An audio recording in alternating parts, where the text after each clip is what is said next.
Hey guys, T-Bowler. Today I got to look at the Furutaka for a Tier 4 Japanese Cruiser.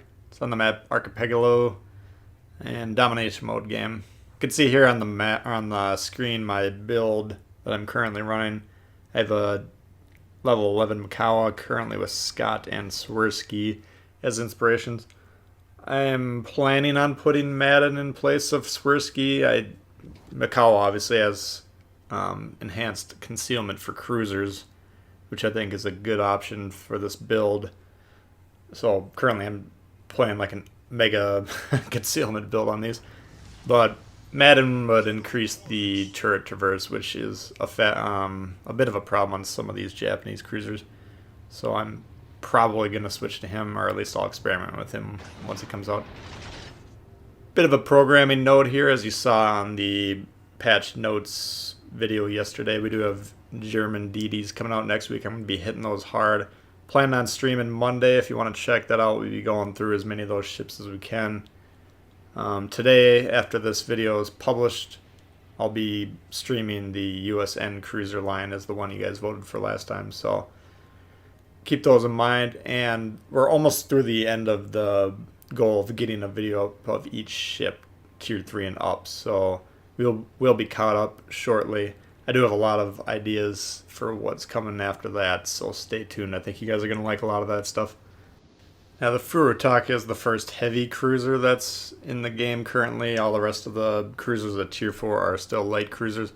What does that mean? That's primarily dealing with the armaments, the guns, and the guns on this ship fire roughly once for every time they fire on the other Tier 4 cruisers. So much slower firing. On paper, the AP at 4,700 max damage on this ship seems really good, but compare that to like 31 on the USN cruisers and 3,900 on the German cruiser, and you double those, and then we're talking the DPM. So those ships eclipse this in terms of DPM by quite a bit, but potential damage per salvo, this is actually the best on paper. So here, looking at this map, I did notice that plane launched, and this Omaha was actually a little bit further away than I thought he was going to be based on where the plane appeared to be on the screen. I thought he was right around the corner, so ideally I had the torpedo pulled up. I was going to point blank him with those, but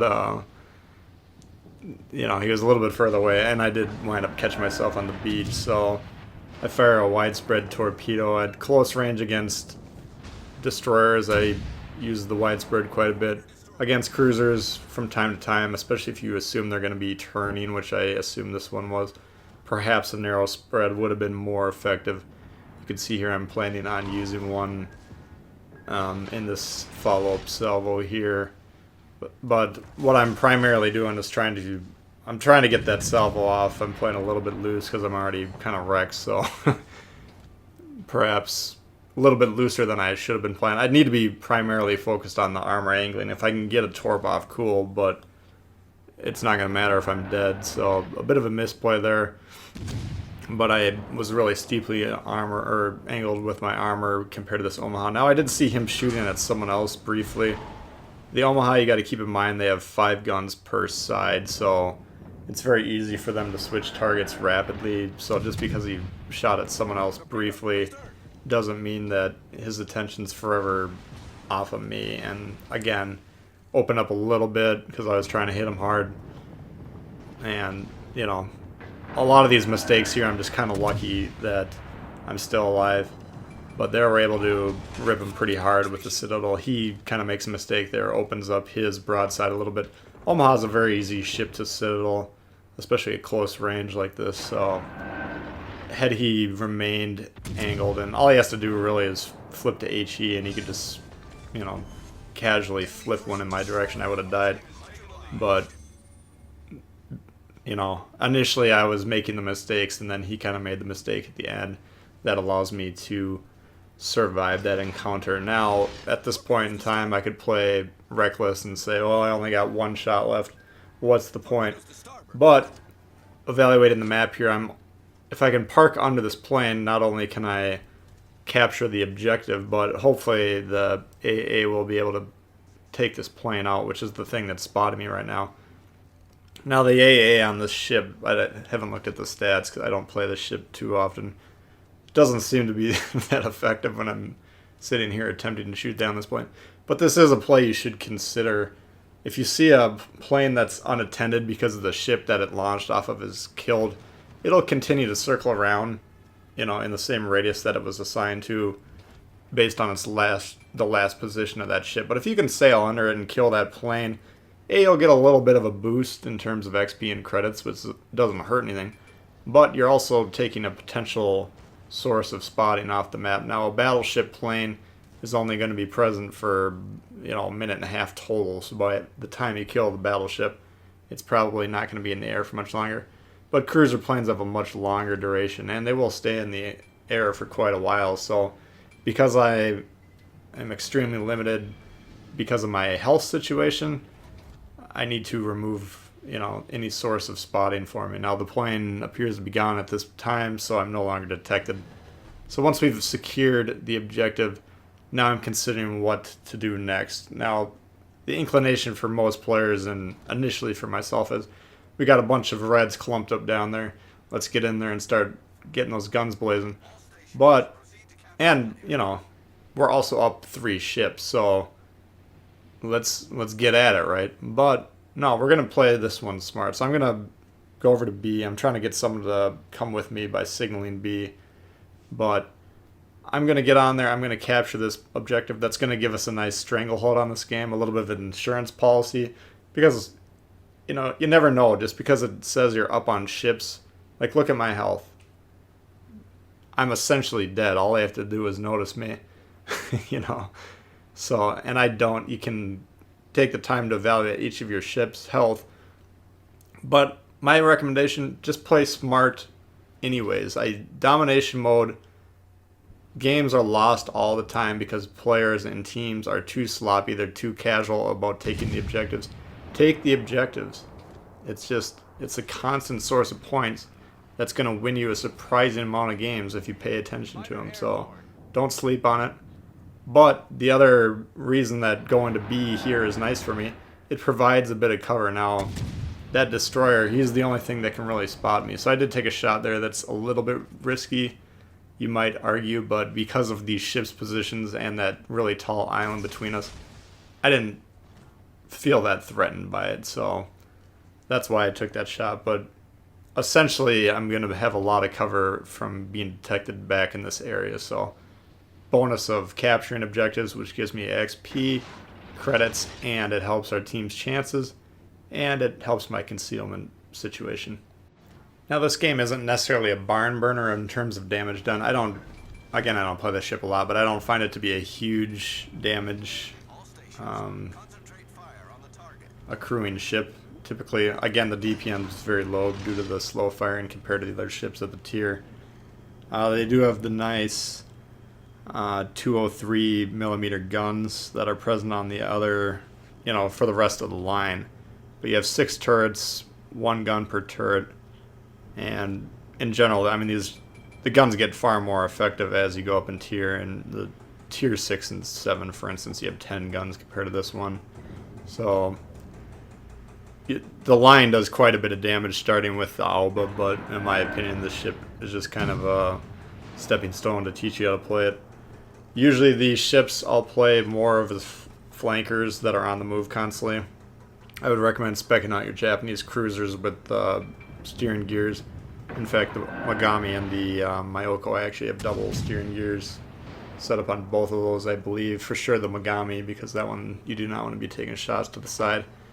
But that doesn't, because I think they do well on the fly and on the move, as long as you're able to dodge shells.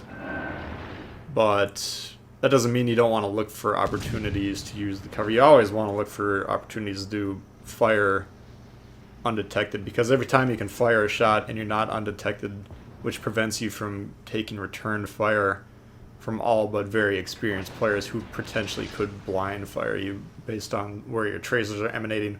But that's not something we need to really worry about in general.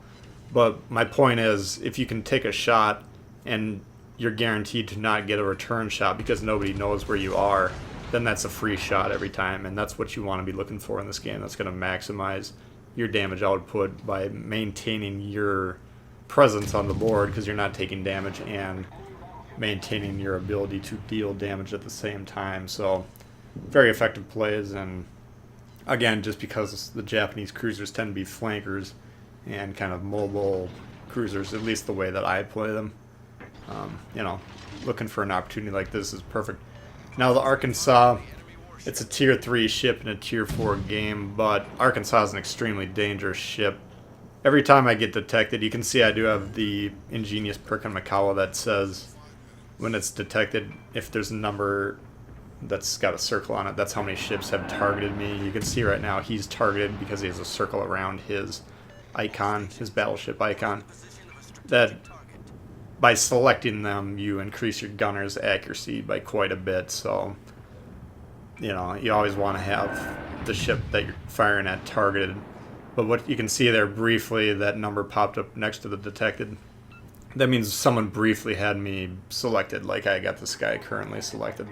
So I really do like that perk for cruiser commanders. It really is valuable information. But anyway, getting back to the Arkansas, every time it says that I'm targeted by someone, you know, you just kind of hold your breath a little bit, because if this guy,